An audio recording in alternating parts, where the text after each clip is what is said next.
Мусульмане села Софиевка Симферопольского района могут лишиться части территории кладбища. Рядом находится газорегуляторный пункт, в 100-метровую охранную зону которого входит участок кладбища. Без ведома местных мусульман здесь уже начали разбирать ограждения вокруг захоронений, что вызвало возмущение жителей. Biz bu zaborların hepsini cemaattan akçı jiyip o'zimiz yapgan edik. O vaqtlarda undan da so'ragan edik, aytgan edik, qo'ying granitsalardan qo'ying, bir problema yo'q. Просто biz u vaqt dokumentalno yapmaganimiz xatamiz shu işte. По словам местных властей, компания «Черноморнефтегаз» и раньше предписывала перенести кладбище из охранной зоны, но предупреждения игнорировались. Черноморнефтегаз должен получить лицензию от Ростехнадзора на прокачку газа.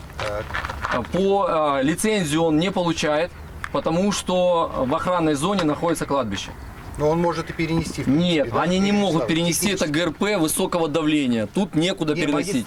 Взамен власти обещают выделить под захоронение равноценный участок земли в другом месте. По их словам, о переносе уведомили Духовное управление мусульман Крыма, где в свою очередь утверждают, что окончательного согласия не давали.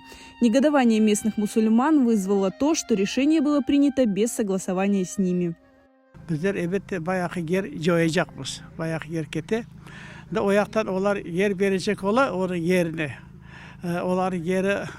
Bundan eğer 30 sotuk yer joyacak olsak, anda bir 4-5 sotuk yer berili. O da onları verilecek yeri, koşulga yeri, özlerin aytışı boyunca evvel yerde Mostar'ın sual kabuğa, çöplük dökülge bir çukurluk yeri olgan eken. Ondan da gayrı bir yerde yol keçi.